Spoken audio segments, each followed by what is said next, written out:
ಬೆಳಗಾವಿ ಜಿಲ್ಲೆ ಹುಕ್ಕೇರಿ ತಾಲೂಕಿನ ಸರ್ಕಾರಿ ಪ್ರಥಮ ದರ್ಜೆ ಕಾಲೇಜು ಭಾಷಾಪುರದಲ್ಲಿ 76ನೇ ಗಣರಾಜ್ಯೋತ್ಸವವನ್ನು ಸಂಭ್ರಮ ಹಾಗೂ ಸಡಗರದಿಂದ ಆಚರಿಸಲಾಯಿತು. ಈ ಸಂದರ್ಭದಲ್ಲಿ ಧ್ವಜಾರೋಹಣವನ್ನು ನೆರವೇರಿಸಿ ಪ್ರಾಂಶುಪಾಲರಾದ ಶ್ರೀಧರ್ ಕುಲಕರ್ಣಿಯವರು ಮಾತನಾಡಿದರು. ಉಳಿದಂತೆ ಎಲ್ಲ ಪ್ರಾಧ್ಯಾಪಕರು, ವಿದ್ಯಾರ್ಥಿಗಳು, ಸಿಬ್ಬಂದಿ ವರ್ಗದವರು ಉಪಸ್ಥಿತರಿದ್ದರು. ವರದಿ ನೀಲಕಂಠ ಬೋಮಣ್ಣವರ್, ಸಮೃದ್ಧಿ ಟಿವಿ ಕನ್ನಡ.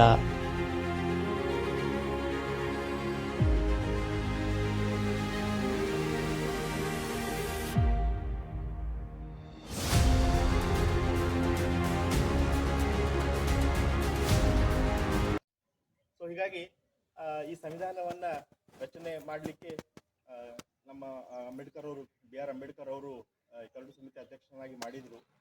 ಸೊ ಅವಾಗ ಭಾರತವನ್ನು ಬಿಟ್ಟು ಹೋಗ್ಬೇಕಾದ್ರೆ ಬ್ರಿಟಿಷರು ಹೇಳಿದ್ರು, ನಿಮ್ಮ ದೇಶದಲ್ಲಿ ವಿವಿಧ ರೀತಿಯ ಸಂಸ್ಕೃತಿ ಇದೆ, ವಿವಿಧ ರೀತಿಯ ಆಚರಣೆಗಳಿವೆ, ವಿವಿಧ ರೀತಿಯ ಧರ್ಮಗಳಿವೆ, ಅದು ನಮ್ಮ ದೇಶದ ವಿಶೇಷತೆ, ಅದು ಅವ್ರಿಗೆ ಗೊತ್ತಿರಲಿಲ್ಲ.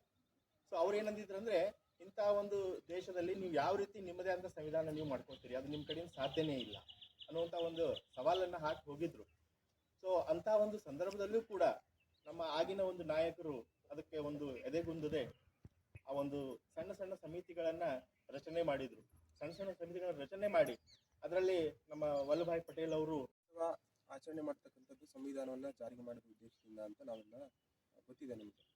ಆದರೆ ಇದನ್ನು ಜಾರಿ ಮಾಡಲಿಕ್ಕೋಸ್ಕರ ಕರಡು ಸಮಿತಿಗೆ ಬಾಬಾ ಸಾಹೇಬ್ ಅಂಬೇಡ್ಕರ್ ಅವರು ಬಂದರು ಅನ್ನೋದು ಗೊತ್ತಿದೆ. ಆದರೆ ಬರಲಿಕ್ಕೆ ಪಟ್ಟಂಥ ಶ್ರಮ ಏನಿದೆ ಅಂತಕ್ಕಂಥದ್ದು ಆಲ್ಮೋಸ್ಟ್ ಸುಮಾರು ಜನರಿಗೆ ಅದು ಗೊತ್ತಿಲ್ಲ.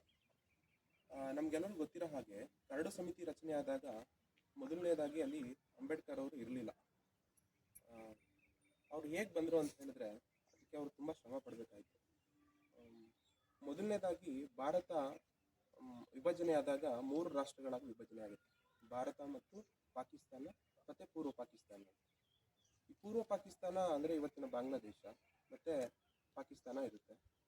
ಸಂವಿಧಾನ ರಚನಾ ಸಮಿತಿ ಮತ್ತು ಸಂವಿಧಾನ ಮೊದಲನೇದಾಗಿ ನಾವು ರಚನೆ ಮಾಡ್ಕೋಬೇಕು ಅಂತ ಗಾಂಧೀಜಿಯವ್ರು ಹೇಳಿ, ಮತ್ತು ರಾಯ್ ಅವ್ರು ಹೇಳಿ, ಮತ್ತು ಕ್ರಿಪ್ಸ್ ಮತ್ತು ಕ್ಯಾಬಿನೆಟ್ ಮಿಷನ್ ಪ್ಲಾನ್ಗಳಲ್ಲಿ ಅದೆಲ್ಲ ಬಂದಾದಮೇಲೆ ನಾವು ಶುರು ಮಾಡಿದಾಗ ನಮ್ಮಲ್ಲಿ ಒಂದೇ ಒಂದು ಸಂವಿಧಾನ ಸಮಿತಿ ಇರುತ್ತೆ. ನಂತರ ಅದು ದೇಶ ವಿಭಜನೆ ಆದಾಗ 2 ಆಗುತ್ತೆ. ತ್ಯಾಗ ಇದೆ.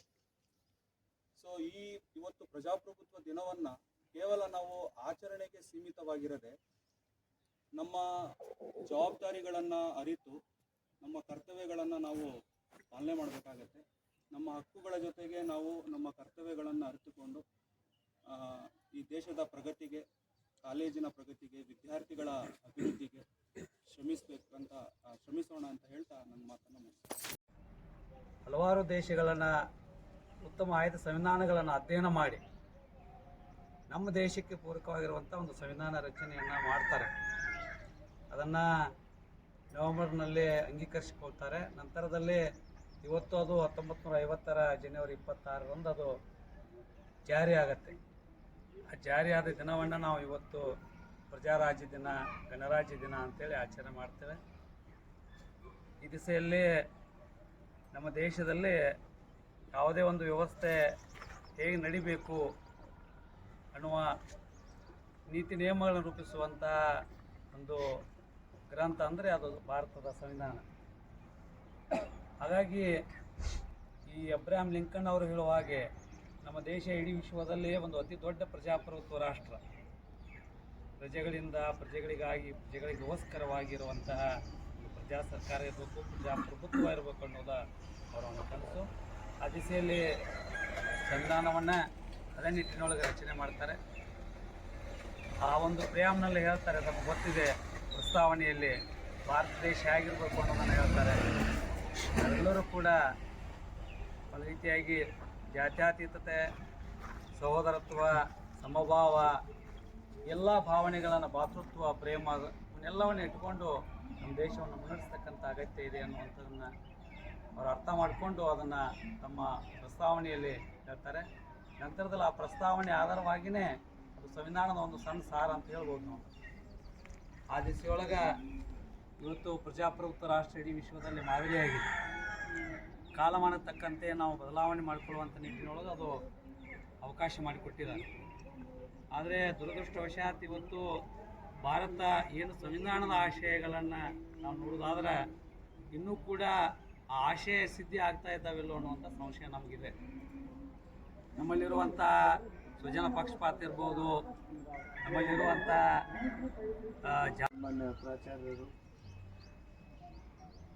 ದೈಹಿಕ ಉತ್ಸವದ ಸಮಾರಂಭಕ್ಕೆ ಅನಿರೀಕ್ಷಿತವಾಗಿ ನನ್ನ ಆಗಮನವಾಗಿದೆ. ಭಾರತದ ಒಂದು ಮೂಲಭೂತ ಅದನ್ನು ಮಾರ್ಪಾಡು ಮಾಡಿ ಅದರ ಮೂಲಕ ಏನು ಸಂವಿಧಾನ ರಚನೆ ಮಾಡಲಿಕ್ಕೆ ಅವರು ಶ್ರಮಿಸಿದರು. ಹಾಗೆ ಅಂಬೇಡ್ಕರ್ ಅವರು ಕೂಡ ಅಷ್ಟೇ, ಅವರು ಕೂಡ ಬೇರೆ ಬೇರೆ ದೇಶಗಳಲ್ಲಿ ಹೋದರು. ಕೆಲವೊಂದು ಅಮೇರಿಕಾದಿಂದ ಕೆಲವೊಂದು ನೀತಿ ನಿಯಮಗಳನ್ನು ಅವರು ನಮ್ಮ ಇದರಲ್ಲಿ ತಗೊಂಡ್ರು. ಬೇರೆ ಬೇರೆ ದೇಶಗಳಿಗೆ ಯಾವ್ಯಾವ ರೀತಿ ಅನುಕೂಲ ಆಗ್ತವೆ ಅಂತ ನೋಡಿಕೊಂಡು ಕೊನೆಗೆ ಎಷ್ಟಂದರೆ ಸುಮಾರು 2 ವರ್ಷ 11 ತಿಂಗಳು 18 ದಿವಸ ಈ ಒಂದು ಏನೋ ಸಮಿತಿ ಇದು ನಮ್ಮ ಸಂವಿಧಾನ ರಚನೆ ಆಗಬೇಕಾದ್ರೆ ಅಷ್ಟು ಟೈಮ್ ತಗೊಂಡು. ಸೊ ಅಂಥ ಒಂದು ಎಲ್ಲ ಒಂದು ನಾಯಕರ ಜಾರಿಯಲ್ಲಿ 1950ರಿಂದ ಬಂದಿರುತ್ತದೆ. ಅದರ ಸವಿ ನೆನಪಿಗಾಗಿ ನಾವು ಪ್ರತಿ ವರ್ಷ ಗಣರಾಜ್ಯವನ್ನು ಆಚರಿಸುತ್ತೇವೆ. ಈ ಗಣರಾಜ್ಯವು 70ನೇ ಗಣರಾಜ್ಯವಾಗಿ ಎಲ್ಲರೂ ಶಾಲಾ ಕಾಲೇಜುಗಳಲ್ಲಾಗಲಿ ದೇಶ ಮಟ್ಟದಲ್ಲಿ ಆಗಲಿ ಬಹಳ ವಿಜೃಂಭಣೆಯಿಂದ ಆಚರಿಸುತ್ತಾರೆ. ಹೀಗೆ ನಮಗೆ ಸಂವಿಧಾನ ನೀಡಿದಂತಹ ಅತ್ಯಮೂಲ್ಯ ಕೊಡುಗಳನ್ನು ನಾವು ಇವತ್ತಿನ ದಿವಸ ನೆನೆಯುತ್ತಾ ಹಾಗೂ ಹಿಂದೆ ನಡೆದು ಬಂದ ದಾರಿಯನ್ನು ನಾವು ಸ್ಮರಿಸುತ್ತಾ ಮುಂದೆ ಸಾಗೋಣ. ಅದೇ ರೀತಿಯಾಗಿ ನಮ್ಮ ಭೂಮನವರ್ ಸರ್ ಅವರು ಹೇಳಿದಾಗೆ ನಮ್ಮ ದೇಶವನ್ನು ಕಾಡುವ 10 ಹಲವು